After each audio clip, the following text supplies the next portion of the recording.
right, so sir, we wanted to update you on Hurricane Michael. It's about 40 miles off the coast. It's starting to feel the effects now.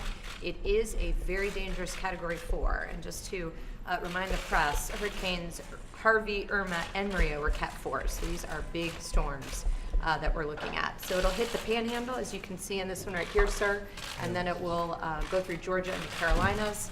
Unfortunately, on the tail end, we do expect additional rain in the Carolinas, which could lead to additional flooding. FEMA is leaning forward, as we are with our interagency partners. We're forward deployed. We have search and rescue ready to go. We're in very close contact with state and local authorities. We've all spoken with the governor and local officials. And I'll turn it over to Brock to give additional detail. Unfortunately, this is a Gulf Coast hurricane of the worst kind because all of the elements associated with hurricanes come into play. So as you see on the left, the storm surge estimates are anywhere between 9 and 14 feet. Storm surge is going to be the worst where the eye makes landfall, just to the east or south of where the eye makes landfall. Somewhere right now it's projected between Panama City, Apalachicola, and then it's going to push forward. So not only is it going to bring 14 feet of ocean water and coastal flood inundation, there'll be wave action on top of that, which is the primary driver of why we evacuate, sir. And then coupled with that, you've got over 145 mile per hour winds. Structures built before 2001 are not designed to handle that type of wind typically. And it's going to unfortunately push through the state. So we're asking citizens in Southwest Georgia, Central Georgia to be vigilant and make sure that they understand what's about to come, because this area is going to see a Cat 1, Cat 2 storm as it moves inland. And with the vegetation there, what we're anticipating is a lot of downed trees impacting the power grid. And here again, we're going to see a lot of devastation along the coast structurally. And then as it moves in, you're going to see power outages throughout the state. And then unfortunately, you're going to see rainfall into South Carolina and North Carolina. The Cape Fear was projected to start receding from Hurricane Florence 2 days ago, and this will basically exacerbate the problem and add to it a little bit to where it's going to keep those waters from receding a little bit as it exits the state by Friday. So they're reporting that this is one of the most powerful hurricanes ever to hit our country. Is that actually a fact? So in this area, this would be the most intense hurricane that struck this area since 1851, if I remember correctly. So this would be it. Yeah. Intense, very intense. And this one is going to be heavy rain, or is it going to be the winds that are going to be the problem? Storm surge and winds. And then for Georgia, they're going to see high inland winds. So you may see sustained Category 1, Category 2 winds with higher gusts that are associated. So we're expecting a lot of damage inland as well. But we have leaned forward with Governor Scott and his staff and Director Westmall down in Florida. They've been leaning forward as well. And right now there's no identified shortfalls when it comes to pre-positioning. So we have teams, equipment, personnel, not only with and embedded with state of Florida staff and some of the local county emergency managers, but we have equipment and teams staged in Maxwell to Atlanta to Orlando, ready to move in once the elements subside and push through, and then we can move in and attack. And we're working really closely with the private sector. So we have about 14 states, different utilities from 14 states are already ready to help with any energy outages. Electric companies are from all over the country, actually. They're all lined up. As soon as it goes by, they're going to be working. And we've got food supplies, food chains. We're working with all of the states. And let me ask you, this started out very innocently a week ago. This was a small storm in an area they never thought this, and it grew into a monster. Right, so the first initial indications from the National Hurricane Center started coming in around Saturday. And they picked it up and started raising the flag that, hey, this system's going to go from a wave to a depression and could potentially rapidly intensify. And unfortunately, that's typical of the Gulf Coast. And when they do this, citizens have less time to prepare or heed the warnings. We are concerned that many citizens chose not to heed those warnings, but we're prepared with search and rescue teams to try to go in and do what we can. Any questions, please? Yes. Are you concerned that folks in Florida and Georgia in the storms weren't heard enough? And that there aren't enough evacuations to follow up on that point? Yesterday, we were concerned that we did not like the level of evacuation activity that we were seeing. And, Governor Scott, kudos to him. He leaned forward, used the new wireless emergency alert capabilities that we have, and sent out text messaging last night, leaned forward and said, hey, get out of there. And so we were trying to get people to really take the storm seriously. A lot of people did heed the warning, but then there are those who chose to stay behind. And unfortunately, first responders may not be able to go in and rescue those who dial 911 at this point. Mr. President, can you give us a sense of the officials you've been in contact with? Have you spoken to the governor? I have, and the other governors, depending on what happens here, but they are all either contacted or are in the process. I had a long talk with Rick Scott, Governor Scott of Florida. Very well coordinated with all of the states. And, one of the things that must be said is it's not so easy for some of these people to leave. Some of the areas are very poor. It's not easy for a person without the necessary money to leave. So what we've done is we've sent buses, we've sent a lot of different, we're doing a lot of different things to try and remove people from the area, but a lot of people are very poor in certain of those areas, and it's very tough for them to leave. That's one of the problems you're finding, I guess. Yeah, in some cases, what we ask to do on Blue Sky Days is ask people who may not have the means or the mechanisms to get out of town to register with their local emergency management agencies, and Florida's been pretty robust in doing that so that we have some idea of how to pre-plan for that. And then, we do what we can to be able to support the movement of people. When it comes to Georgia, we're not evacuating for storm surge in Georgia. This is going to be high winds, so we're asking people to get within a facility that can withstand the winds and try to shelter in place or seek out public shelters that may be open in Southwest Georgia. But if you look at the size, how long it is, take a look at that, and the red area basically is the area where it's going to hit pretty heavily. And that's a lot of shore. It's Yes, a sir. lot of land. It'll be 4 feet in storm surge all the way down to Tampa Bay, which is very low lying and floods very easily. But to give you that idea of the breadth of its path, it is quite large. It's almost the entire size of the Gulf. When you look at it topically, it's almost the entire size of the Gulf, and they haven't seen that.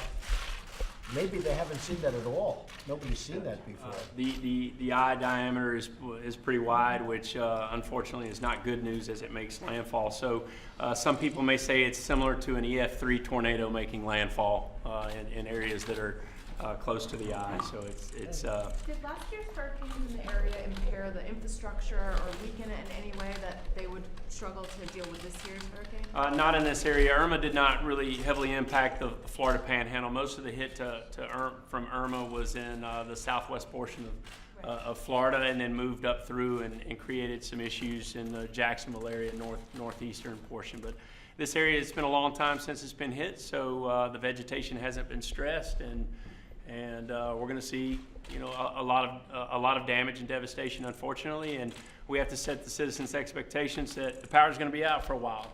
And what FEMA's role in that is, as the Secretary was saying, our partnership with the private sector is that we work with the Florida Power and Lights, the Gulf Powers, the Southern companies, the Georgia Powers, to be able to help them facilitate their mutual aid to come in. And they've got power crews coming in from multiple states across the country that are already pre-staged. And when we're hit, we work with them to do what's called first push debris to get the roadways open and so that we can get them down the roadways to start fixing the power. But that's going to take some time. Mr. President, do you plan on changing any of your travel schedule now? Well, we don't know. I know I was going to Pennsylvania. It looks like there are thousands of people already lined up, and probably will do that tonight. And we're going to go down here as soon as we can. We don't want to interfere with anybody, but we want to go as soon as possible. You have, right nearby, we have thousands of people going tonight, and many are there already. What time were you going to be there? What time were we planning on that? The rally that is scheduled at 7 o'clock. Yeah, it's about 7. You're going to go ahead? Well, I don't know what to do because you have so many people already there, and it's sort of unfair to them. So it's a mix. I'll be totally focused on this, but we're going to make a determination over the next little while. But you have people that. Does it make it more difficult for you to pay attention to the storm if you're doing No, because I have great people.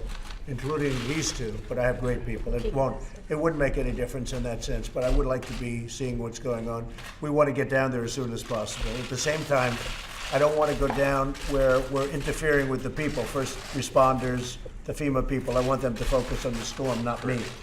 So we'll probably look to Sunday or Monday to go down and meet with the governors, meet with everybody, and do what we have to do, like we did in North Carolina, South Carolina, where that worked out really well. Now, they're going to get hit also. I mean, North Carolina and South Carolina are going to get a lot of water. Nothing like they had 2 weeks ago, but they're going to get a lot of water also. And that water is still draining out. So this is a pretty big problem. I really worry a little bit about South Carolina and North Carolina from the standpoint they're already saturated, and they're going to get a reasonable hit, right? Right, yep, they will. So you're going to see as much as possibly 8 inches in isolated areas through South Carolina and North Carolina. And as I said, it's all about the rivers being able to process the water from Florence, and some of them haven't had the time to do that, so this doesn't help. President Trump, should Saudi Arabia release the journalist Raif Badawi? I will have to take a look at it exactly. When you say release the journalist, who are you talking about? They have imprisoned a journalist named Raif Badawi, and they said That I'd sent have a to look lashing. into. I'm not familiar with Can I that. ask you about Jamal Khashoggi? Yes. Are you concerned that he is dead, and do you hold the Saudi government? I would be certainly concerned. In fact, we have a call in to his wife. His wife wrote us a letter and addressed it to my wife and myself. And we're in contact with her now, and we want to bring her to the White House. It's a very sad situation. It's a very bad situation, and we want to get to the bottom of it. Do you think he's dead? I don't want to say that. I hope he's not. I hope Would he's you hold not. the Saudi government responsible? Well, I have to find out who did it, but people saw him go in, but they didn't see him come out, as they understand it, and we're going to take a very serious look at it. It's a terrible thing. Have you spoken to the Saudis? I'd rather not say, but the answer is yes. Can you give us a sense of when his wife, fiance might be coming? I would say fairly quickly. They're in touch. You may just speak to the First Lady's folks because they're in touch, and she'll be most likely coming to the White House. We'll work on it together. It's a terrible Lindsey thing. Graham says there will be help to pay if the Saudis are in fact responsible. Do you share that view? Well, Lindsey can speak for himself, but this is a bad situation. We cannot let this happen. To reporters, to anybody, we can't let this happen. And we're going to get to the bottom of it, okay? But you may want to speak to the First Lady's office about the timing. I'd rather not say, but at a very high level, the highest level. Let me say this, it's the highest level, okay?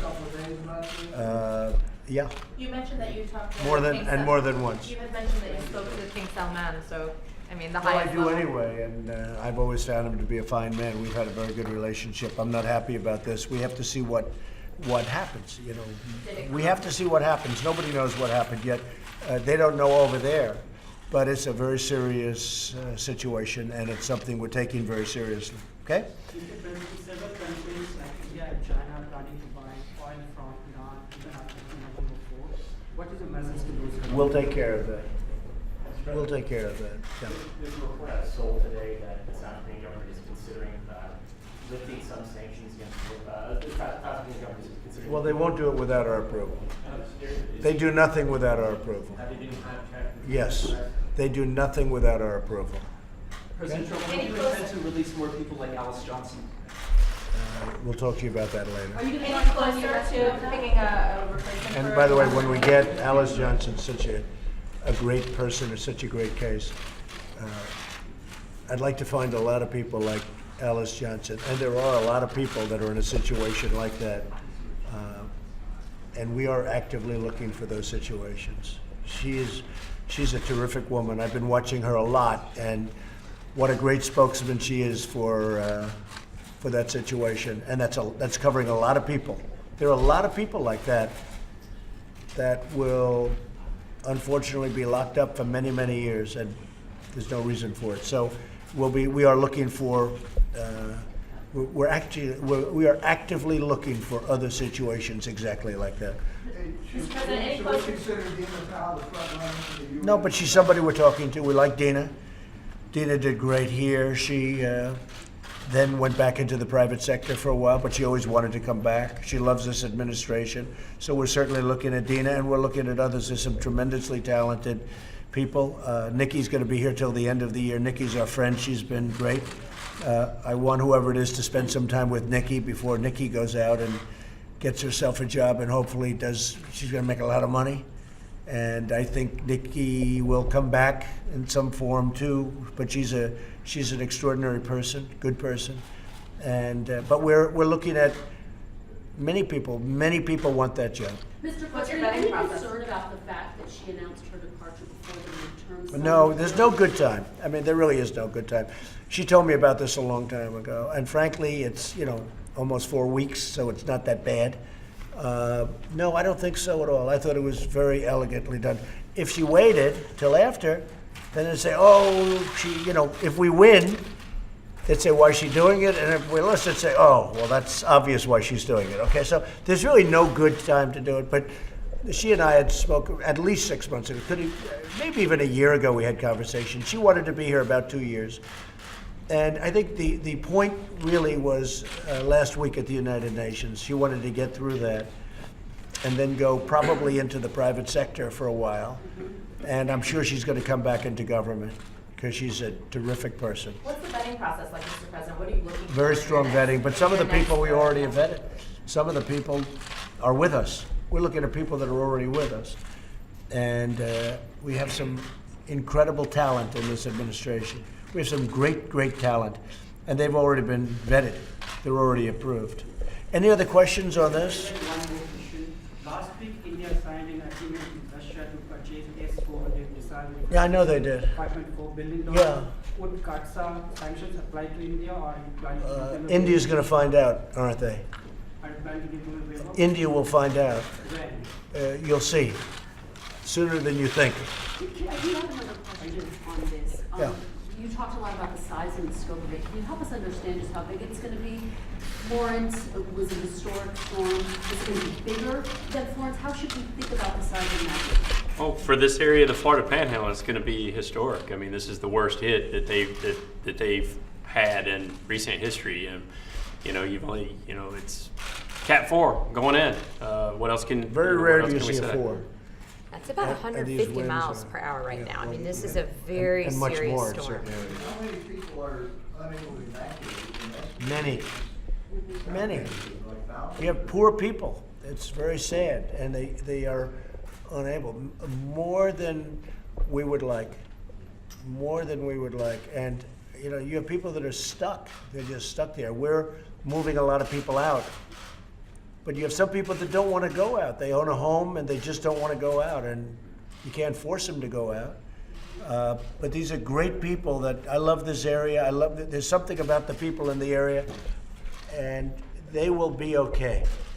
They are strong, smart, wonderful people.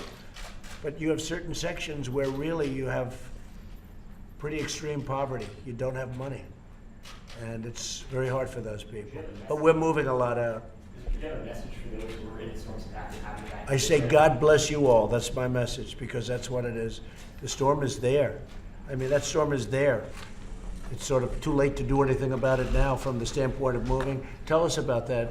If somebody said they're watching us now and they want to leave, it's The window to evacuate has come to a close. I mean, once, in some cases on these barrier islands, they have to shut down drawbridges at certain sustained winds. And quite honestly, the ocean has already started rising in some of those areas where we're anticipating the storm surge. And as I said earlier, the most important thing is that if you're in an area and you can't get out of that area, try to get elevated and try to get to a facility that you think can withstand the winds. Is there anything that you're doing for this storm differently than you did for Hurricanes Maria or any of the other past hurricanes? You know what? We're putting the full force of the federal government, the firepower of the federal government down and pre-staging to be able to help our state partners. We don't treat. But I do think we're trying to move people more here because of the winds. We're worried about the houses. These houses weren't built for 180-mile-an-hour winds. You have wind gusts up to 185, they say. That's as bad as pretty much as bad as it can get. And these houses aren't built for that kind of destruction.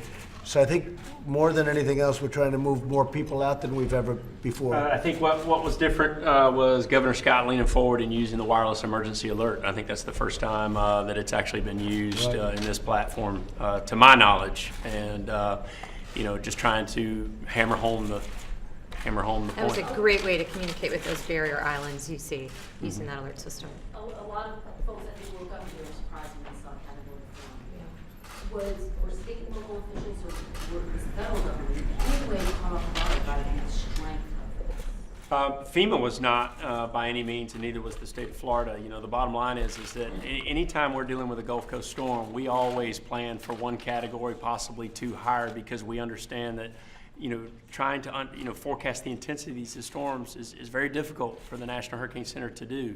So therefore, we always plan one or two categories higher than what's actually forecast days in advance, because we know that the window to actually move people into position and get ready shuts pretty quickly in Gulf Coast storms because of the This is why we have National Hurricane Season, right? I mean, the whole season, we encourage everybody to be prepared, have your kits, know how you'll communicate with your family, know your evacuation route, because sometimes they increase intensity so quickly, if you're thinking about it then for the first time, you're not going to be safe. So that's why we have the season. During that whole season, you should be prepared for hurricane. Well, this was projected to be a storm 3 days ago, not a hurricane.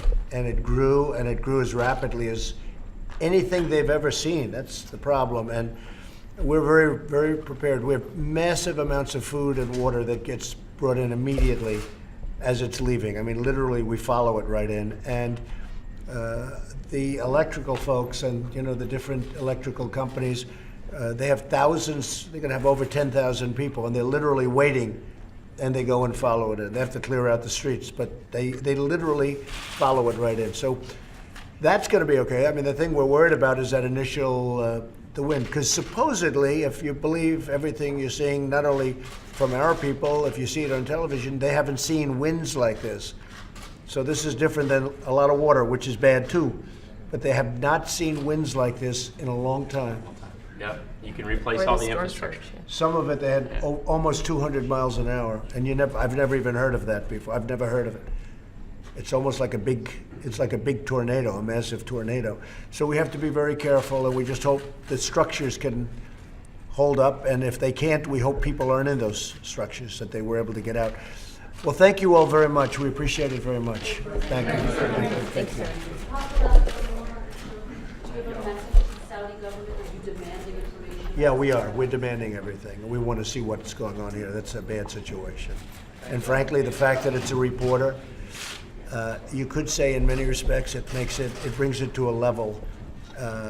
It's a very serious situation for us and for this White House. We do not like seeing what's going on. Now, as you know, they're saying we had nothing to do with it. But so far, everyone's saying they had nothing to do with it. And it's inside of Turkey. And the Turkish government is working very strongly so far. So we'll see what happens. Sounds like you don't buy their denials. Well, I want to see what happens. And we're working very closely with Turkey. And I think we'll get to the bottom of it. Thank you all very much. Thank you.